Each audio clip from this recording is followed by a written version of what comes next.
존경하는 국민 여러분, 존경하는 이주영 국회의장님과 선배 동료 의원 여러분, 이낙연 국무총리를 비롯한 국무위원 여러분, 더불어민주당 노원갑 출신 고영진 의원입니다. 지난해 우리 정부는 경제를 살리기 위해 많은 노력을 했습니다. 우리 경제의 세 바퀴, 소득주도 성장, 혁신 성장, 공정경제에도 많은 성과가 있었습니다.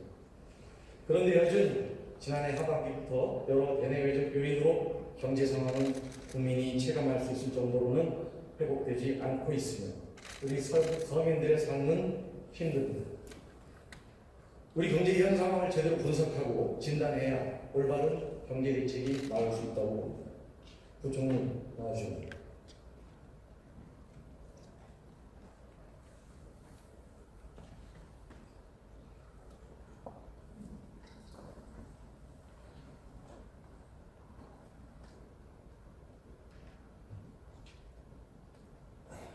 부총리, 본격적인 질문에 앞서 경제 상황 몇 가지 좀 짚고 넘어가보자 합니다.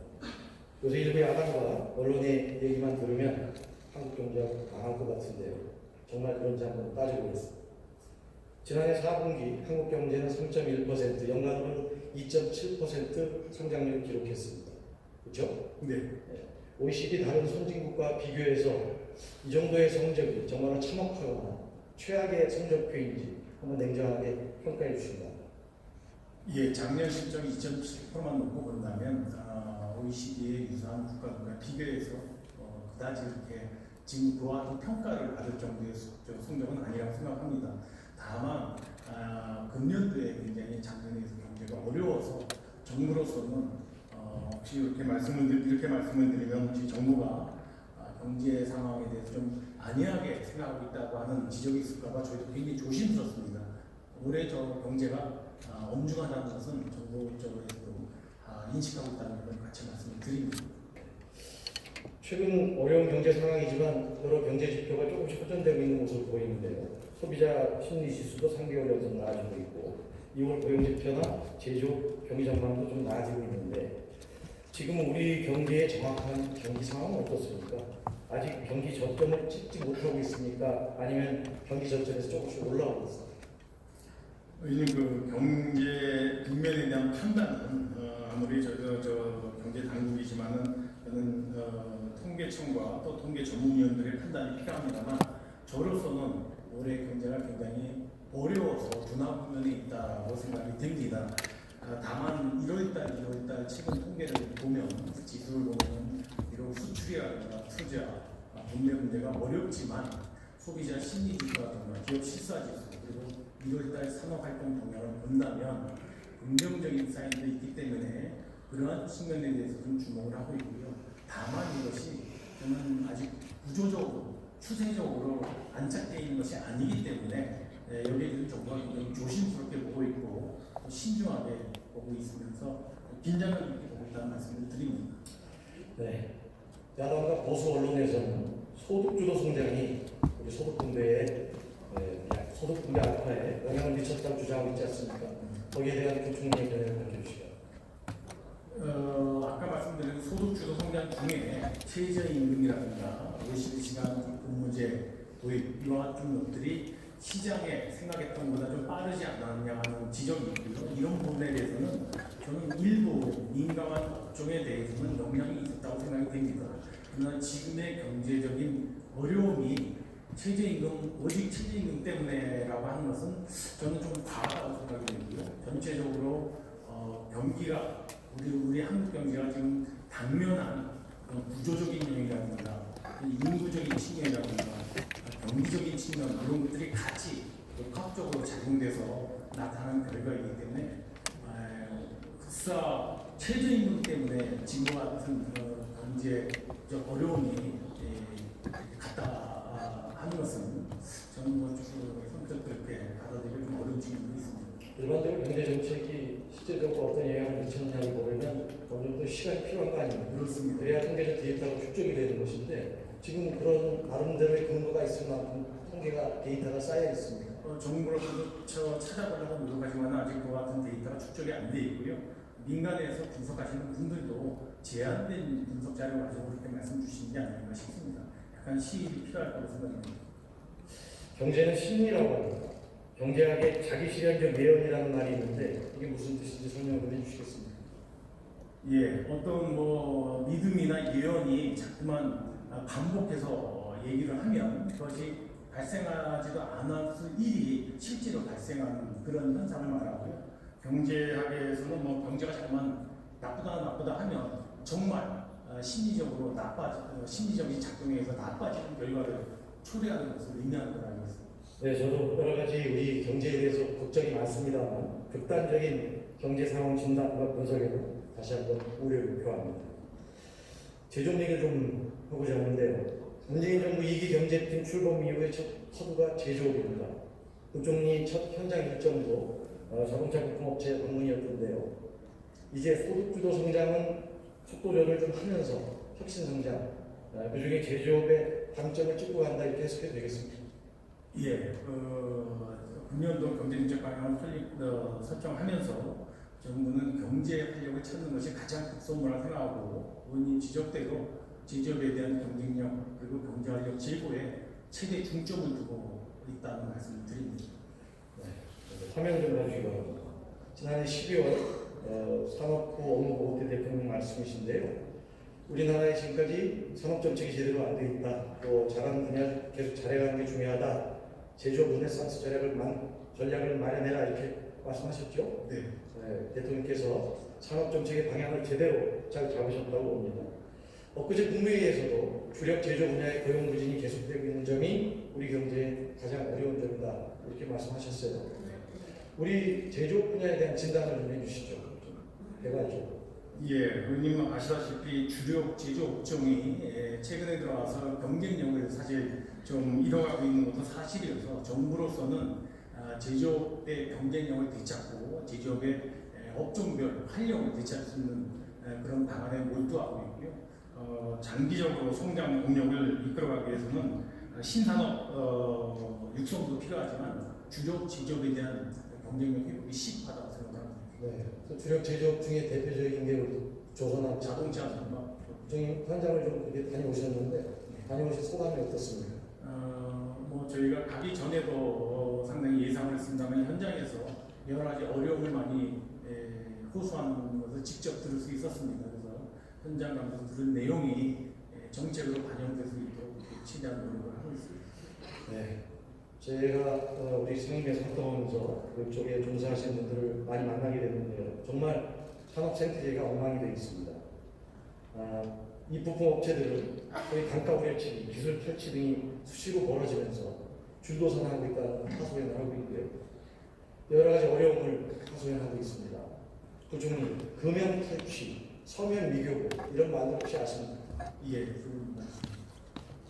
업황이 어려워지니까 그야말로 2차, 3차에 있는 하청업체들을 쳐주는 상태입니다. 이렇게 된 근본 원인은 우리 제조업의 노동 생산성이 너무 낮기 때문 아니겠습니까? 이렇게 되도록 정부는 무엇을 했나 묻지 않을 수 없습니다. 화면에 보시다시피 독일의 인더스트리 4.0, 미국의 제조업 르네상스 전략, 중국의 제조업 2025 등 2008년 금융위기 이후에 적어도 30개 국가에서 제조업 부흥 전략을 추구하고 있습니다. 우리 정부는 이 중요한 시간을 우물쭈물 흘려보냈다는 비판을 피할 수 없다고 생각합니다. 부총리, 박근혜 정부 시절에 제조업 3.0이라는 게 제조업 혁신 3.0 전략이라는 게 만들어졌었는데 아십니까? 예. 그 내용이 뭐고 어떻게 됐습니까? 제조업의 어떤 경쟁력 확보를 위해서 제조업하고 IT를 좀 접목 융합해서 새롭게 경쟁력을 확보해 나가자는 것이 제조업 3.0 전략이었는데요. 전체적으로 제조업에 대한 구조적인 혁신을 이뤄나가는 데 좀 한계가 있어서 좀뭐 이렇게 제대로 성과가 거양되지는 못했다고 이렇게 평가가 됩니다. 조명도 있는데요. 그 직후에 바로 최경환 부총리 체제가 들어서면서 부동산 빚내서 집사라는 부동산 경기 그 대책에 올인하면서 부동산 경기 진작에 올인하면서 이런 부분들 정부가 제대로 추진 못했다 이렇게 지적이 있는데 어떻게 생각하십니까? 예, 그렇습니다. 아까 말씀드린 대로 이 제조업 혁신 3.0 전략 내용 자체가 갖는 한계도 있었고요. 현장에서 집행되는 것도 제대로 집행되지 못한 측면이 있었고요. 거기에 말씀 주신 대로 부동산 문제가 커지면서 사실 제조업에 대한 경쟁력 대책이 좀 어떻게 보면 관심 밖으로 좀 밀려나고 또 굉장히 뼈아픈 것이 됩니다. 네, 그렇습니다. 그래서 박근혜 대통령이 향후 3년이 우리 제조업 도약의 재도약의 골든 타임이다 이렇게 얘기를 했지만 국민들은 그런 것이 있었는지조차 모릅니다. 우리 문재인 정부도 소중한 시간을 많이 흘려보냈습니다. 부총리 대통령께서 제조업 르네상스 전략을 만들라고 주문하셨는데 약 3개월 정도 지났습니다. 어떻게 되고 있습니까? 예, 의원님 그 제조업 업종별로 어려운 업종에 대한 경쟁력 강화 대책은 정부가 발표했지만은 지금 말씀하신 대로 종합적으로 해서 발표한 것은 작년 12월에 산업부가 업무 계획을 보고하면서 했던 제조업 활력 제고 대책이 있었습니다만 대통령께서 12월 달에 말씀을 주신 이후에 정부가 거기에서 TF를 구성해서 2030년을 목표로 하는 저희 제조업 르네상스 전략을 지금 검토를 해 나가고 있습니다. 전체적으로 2030년까지의 제조업에 대한 어떤 비전, 전망 이걸 분석하고 핵심 업종별로 경쟁력을 제고할 수 있는 대책을 담고 있는데요. 지금 진행이 되고 있어서 오늘 어느 정도 검토가 진행이 되는 것들을 좀 보고 드리도록 내래 언제쯤? 저희가 아마 정부로서는 상반기 정도 예상하고 작업을 현재 진행을 하고 있는데요. 저희가 상반기 내에 좀 마무리될 수 있도록 노력을 하겠습니다. 그 내용 중에 스마트 팩토리에 대한 내용이 핵심으로 들어갈 당연히 것이죠. 그것이 있습니다. 그 자료를 좀 주실까요? 우리 정부가 지금 목표를 제시하고 있는데 1년도 안 된 스마트 공장 목표를 2만 개, 3만 개로 늘렸습니다. 기초 수준의 스마트 공장만 계속 만드는 거 아니냐 이런 지적인 거 어떻게 생각하십니까? 지금 4차 산업혁명 시대에서 이 제조업이 경쟁력을 가질 수 있는 가장 또 중요한 수단 중에 하나가 이 스마트 팩토리라고 생각을 해서요. 의원님 말씀하신 대로 3만 개 목표를 해서 정부가 추진해 나가고 있는데 이제까지 한 4, 5년간에 한 8천 개 정도가 됐습니다만 정부가 작년부터 연간 4천 개에서 한 6천 개, 연간 한 5천 개 정도 만들어가는 것으로 굉장히 의욕적으로 사업을 진행해 나가고 있다는 말씀을 드립니다. 그것도 의미가 있습니다만 4차 산업혁명 시대의 스마트 팩토리라고 하면 자동화하고 디지털화 일부 하는 건 나오고 택도 없다고 생각합니다. 이런 부분들을 고도화시키는 스마트 공장 전략이 있어야 될 텐데요.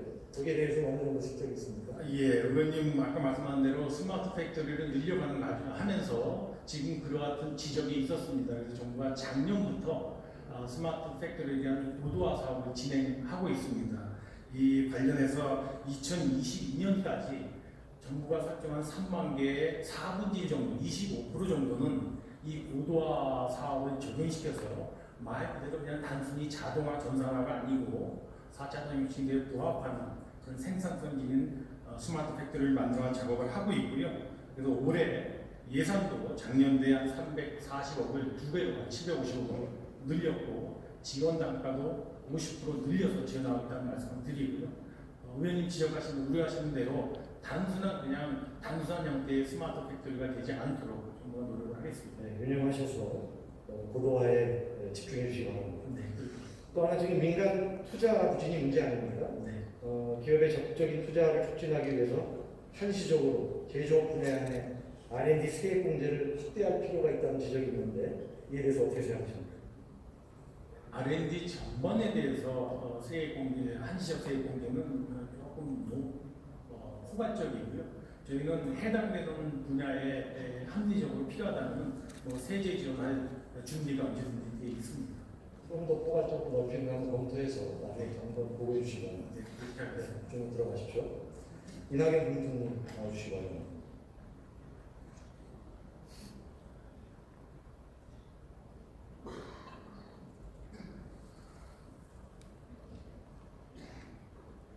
오늘 수고 많으십니다. 제조업 르네상스 전략의 거버넌스에 대해서 질문해보자 합니다. 앞서도 말씀드렸습니다만 지금 제조업 르네상스 전략 마련이 시급합니다. 그러나 급할수록 천천히 란 말이 있듯이 차분하게 들여다보고 계획해야 한다는 생각입니다. 제조업 전략은 개방성과 수용성 그리고 지속성과 일관성이 있어야 합니다. 총리께서는 독일의 인더스트리 4.0이 만들어진 과정을 알고 계십니까? 네, 어려운 부탁이 아닙니다. 2008년 글로벌 금융위 지하철공항, 말하자면 4차 산업혁명에 본격 대비하기 위한 제조업 차원의 전략이었다 이렇게 알고 있습니다. 그걸 만드는 과정에 어떤 그룹들이 어떻게 참여했는지 혹시 알고 계십니까? 우리 식으로 말하면 정부, 연구기관들, 기업, 노동자들 망라해서 함께 참여했습니다. 그렇습니다. 독일은 메르켈 총리 집권 이후에 그런 다양한 그 세력들과 또 기업들, 집단들이 참여해가지고 그 인더스트리 4.0 완성하는 데 같이 기여를 했습니다. 우리는 어떻습니까? 네, 우리가 몹시 취약한 것이 바로 그 점이라고 생각합니다. 독일처럼 우리도 물론 민관이 함께 합니다만 산업계를 비롯한 기업들, 그 다음에 과학계 이런 민간의 연합이 더 주도적으로 일을 하고 관이 그것을 돕는 그런 거버넌스가 만들어져야 된다고 생각합니다. 네, 정부 내에서 함께 논의를 해보겠습니다. 이 다음 정부가 본격 이행을 떠맡는 한이 있더라도 제대로 된 그런 제조 발전 전략을 가질 필요가 있고 그것이 앞으로 정부가 바뀌더라도 지속성을 갖는 그런 정책이 되도록 거버넌스를 가질 필요가 있다 이렇게 생각합니다. 네. 지멘스라든지 보쉬라든지 이런 초일류 팩토리 공장을 구축하는 그런 기업들이 또 우리하고 많이 연계가 될 수 있을 겁니다. 그런 쪽하고도 긴밀히 연계해서 많은 점을 벤치마킹 하시기를 부탁드립니다. 독일뿐 아니라 미국 사례도 좀 살펴보시면 좋겠습니다. ABO, 흔히 ABO라고 하지만 애니슨 것 오바마라고 알고 계시죠? 네.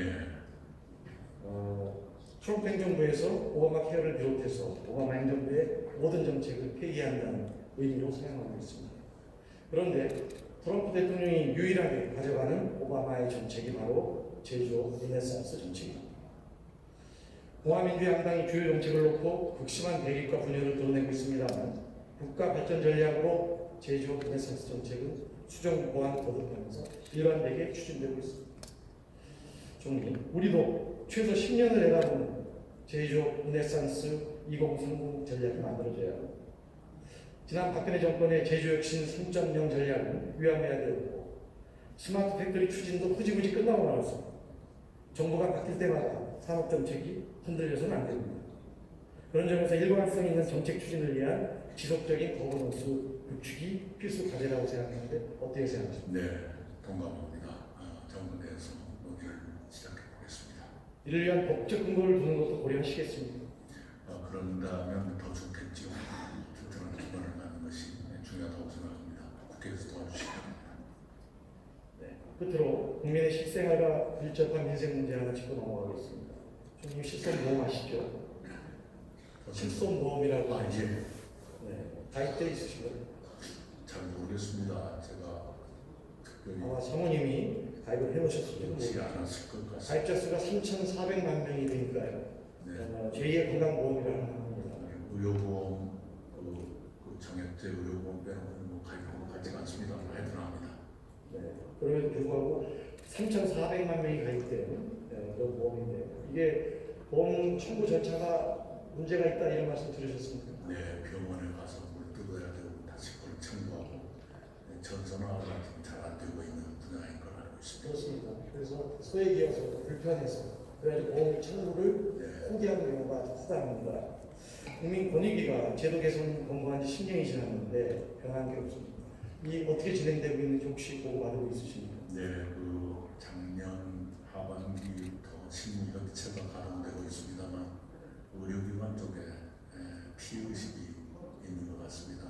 모든 자료가 드러나는 것은 아직은 준비가 안 되어 있는 건 아닌가 싶습니다만 그쪽을 포함해서 서로 간에 동의가 얻어져야 하는 단계입니다. 네, 잘 알고 계십니다. 그러나 의료계에 우리가 반발도 이해는 합니다만 국민 편익이 우선 아니겠습니까? 네, 그렇게 생각합니다. 특히 심사평가원, 심평원을 중심으로 이런 준비기관을 만들면 여러 가지를 해결할 수 있다고 봅니다. 잘 검토해서 꼭 실현될 수 있도록 총님께서 챙겨주시기 바랍니다. 네, 잘 알겠습니다.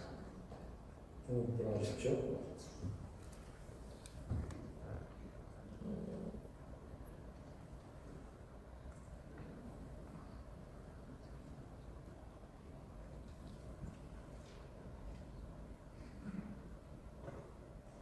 존경하는 국민 여러분, 여야 선배 동료 의원 여러분, 지금 전 세계 세계는 자국의 제조업을 살리고 경쟁력을 강화하기 위해 치열하게 경쟁하고 있습니다.